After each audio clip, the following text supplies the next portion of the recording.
Terima kasih Anda masih bersama kami. Bagi Anda yang baru saja bergabung, kami hadirkan kembali 3 berita utama hari ini. Kecelakaan maut yang menewaskan 9 orang di Gunung Pegat Wonogiri diduga karena minibus membawa penumpang melebihi kapasitas. Jaga kondisi politik tetap adem, Presiden Joko Widodo meminta para calon presiden dan wakil presiden yang bersaing di Pilpres 2022 untuk tidak menggunakan politik sara atau politik identitas. Baru dibuka Presiden Joko Widodo, Munas HIPMI di Kota Solo malah diwarnai adu jotos peserta.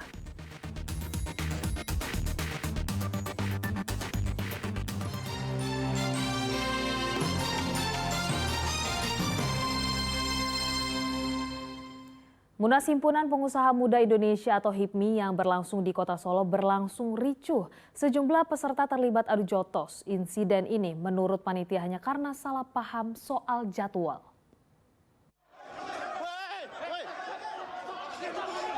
Munas Himpunan Pengusaha Muda Indonesia yang baru saja dibuka Presiden Joko Widodo malah berlangsung ricuh. Sejumlah peserta terlibat adu jotos di luar ruang Munas. Peserta lain berusaha melerai, namun suasana malah makin panas. Suasana di luar tidak lepas dari panasnya dinamika Munas. Pleno pertama bahkan sempat dihentikan panitia karena terjadi perbedaan pendapat. Panitia menjelaskan insiden adu jotos diduga karena persaingan pemilihan ketua baru. Namun panitia menepis hanya karena terjadi salah paham. Tapi nggak sampai panas, itu cuma di luar, itu sudah di luar agenda forum. Mau keluar, mau istirahat, ya salah paham aja itu. Tapi insya Allah kami akan selesaikan secara kekeluargaan. Adu jotos di ajang sekelas Munas HIPMI menampar wajah HIPMI. Pasalnya, Munas baru saja dibuka Presiden Joko Widodo dan sejumlah ketua lembaga tinggi negara hadir, termasuk Ketua MPR Bambang Susatyo dan Ketua DPR RI Puan Maharani. Heri Prasetyo melaporkan dari Kota Solo. Pimpinan. Hormati Ketua DPR RI, Bapak. Presiden Joko Widodo mengajak semua peserta kontestasi Pilpres 2024 untuk menjaga suasana politik yang adem. Presiden meminta para calon presiden dan wakil presiden tidak memakai politik sara untuk merebut kekuasaan. Presiden menyampaikan hal tersebut saat membuka Munas HIPMI ke-17 di sebuah hotel di Kota Solo Senin siang. Acara dihadiri sejumlah menteri, Gubernur Ganjar Pranowo, Ketua DPR Puan Maharani, dan Ketua MPR Bambang Susatyo. Pada kesempatan itu, Presiden mengajak HIPMI untuk ikut menciptakan iklim investasi di tengah ketidakpastian ekonomi global. Karena itu, Presiden mengajak semua pihak, terutama para calon presiden dan wakil presiden yang akan bersaing di Pilpres 2024 untuk menjaga agar kondisi politik adem. Presiden mengingatkan agar para calon tidak menggunakan politik sara atau politik identitas.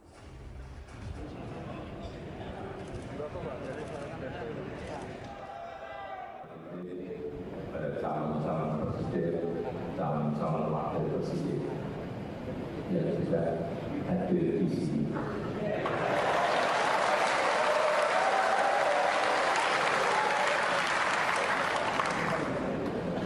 Saya tidak mau sebut siapa, tapi saya titik dalam kondisi dunia yang sangat rentan seperti ini, kita harus semua menjaga agar kondusivitas situasi politik itu tetap adem kalau bisa. Kalau tidak bisa parita teriakan, tapi jangan panas. Saya ingatkan kepada para capres dan cawapres untuk membawa suasana politik kita menuju 2024 itu betul-betul akhir kali akan dikit. Syukur bisa adem. Debat silakan, debat gagasan, debat ide membawa negara ini lebih baik, silakan, tapi jangan sampai panas.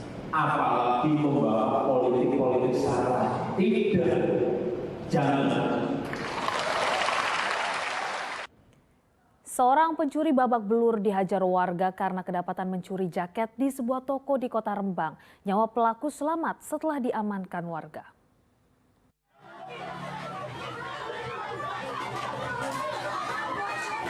Pemuda ini babak belur dihajar warga desa Sumbergirang di Kecamatan Lasem, Rembang. Sebagian warga berusaha mencegah.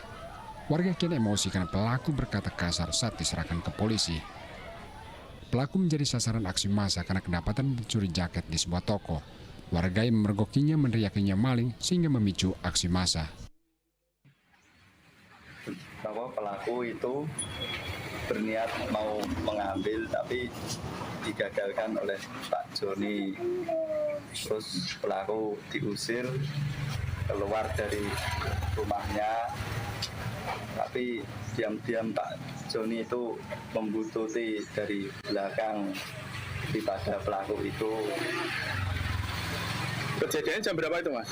Jam 2:30 sore. Mas, pelaku sering kesini enggak, Mas, sebelumnya, Mas? Ya sebelumnya pernah kesini, pernah. Belakangan baru diketahui bila pelaku asal desa Pamotan, Kecamatan Pamotan, Rembang mengalami gangguan jiwa. Sehingga polisi tidak memprosesnya secara hukum. Bahkan pemilik jaket menyerahkan jaketnya kepada pelaku. Arif Nur melaporkan dari Kabupaten Rembang. 4 anggota komplotan pencuri sepatu di PT Selalu Cinta Indonesia SCI ditangkap Satreskrim Polres Salatiga. Mereka mencuri ratusan pasang sepatu ekspor hingga perusahaan rugi ratusan juta rupiah. Para pelaku adalah karyawan perusahaan. Mereka diketahui telah mencuri 250 pasang sepatu berbagai merek dengan kualitas ekspor. Mereka berbagi peran. Ada yang mengambil saat sepatu berputar sebelum masuk quality control, lalu membawa ke bagasi motor agar bisa keluar dari pabrik. Para pelaku penjual hasil curian secara online. Kasus pencurian terbongkar setelah salah satu karyawan melihat postingan penjualan sepatu oleh pelaku di media sosial sehingga dilaporkan ke perusahaan. Akibat ulah para pelaku, perusahaan rugi hingga 400 juta rupiah.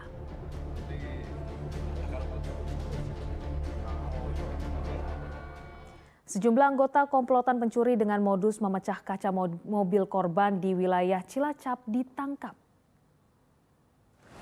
5 anggota komplotan pencuri spesialis asal Sumatera terpaksa ditembak di bagian kaki karena berusaha kabur saat dibekuk.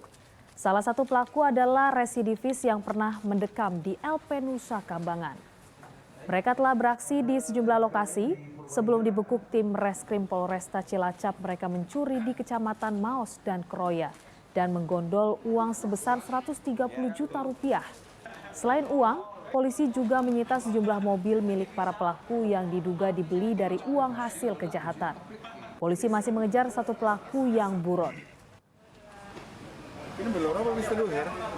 Untuk ke-6 pelaku ini, mereka tidak membuntuti korban, tapi mereka bermain secara acak. Mereka melihat di tempat yang ada mobil terparkir, mereka lihat kaca yang bening depannya. Kemudian mereka akan mengintip isi di dalam mobil tersebut. Apabila di dalam mobil tersebut ada sesuatu yang mereka anggap berharga, maka di situ mereka melakukan aksinya.